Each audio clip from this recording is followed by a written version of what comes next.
Hello guys! At nandito na naman tayo. At ito, panoorin natin itong si panoorin muna natin at komentuhan itong mga pinagsasabi nitong si Eloy Bugres. Ipinasa lang ito sa akin guys, kaya sige, panoorin natin ang kanyang mga pinagsasabi. Let's go! I am trying to raise 30,000 pesos para may bayad ako sa aking avocado. Guys, I need your support. Limusin nyo na yung Eloy. Magkakuro, mag-abuloy mo lang kayo kay Eloy Bugres. Daguruhan nyo ako kasi pag hindi nagpunta doon, wala ko pambayad sa mga abogado, sa Friday, wala. Madiretso na sa Department of Justice. Hoy, Eloy Bugres! Akala ko ba milyonaryo ka?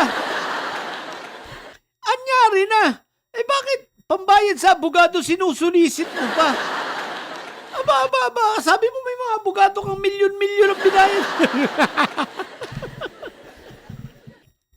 Nang milyonaryo tapos namamalimos ka, what the heck? Tsaka okay lang yan, wag mo na lang siputin. Pupunta mo, wag mo na lang puntahan yung yung sumpuena sa'yo ng NBI. Okay lang yan, kayang-kaya mo yan. Try mo lang. Malay mo naman, try mo kung totoong kaya kang pauwi ng Interpol, di ba? I-challenge mo, kita mo ako. Yung mga didilis ninyo, ang daming nagsabi sa akin, papadeport ako, pauuwi na ako. Tagal ko nga naghihintay Walang dumating. Tinanggal ko na nga yung tarpaulin na nakalagay doon sa aking sa labas ng bahay namin na welcome immigration.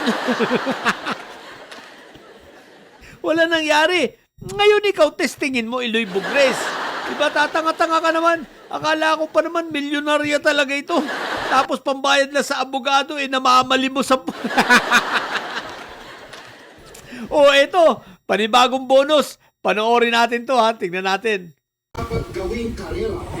Dahil kapag naisipan talento at dedikasyon, kapit lang and have no fear. Darating din ang tayong pagkakataon para sumikat ang sariling liwanag. Sa panahon na madalas tayong makarinig ng negatibong balita, Bini is our golden hour, reminding us that Filipino excellence deserves a global spotlight. Kaya naman po sa ating kumain... Ayan naman, si The Goat naman, isa pa. Habang first day of session ng Senado, natutulog.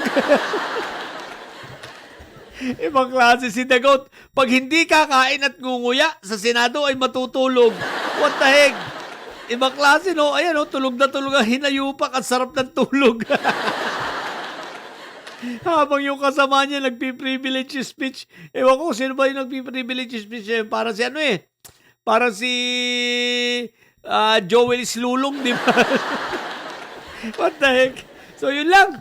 Yung mga didilis lang ito, tatanga-tanga po.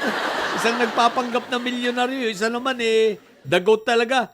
Pag hindi ngunguya, tutulog. Sayang ang pasweldo, inayupak na yan. Yun lang, bye!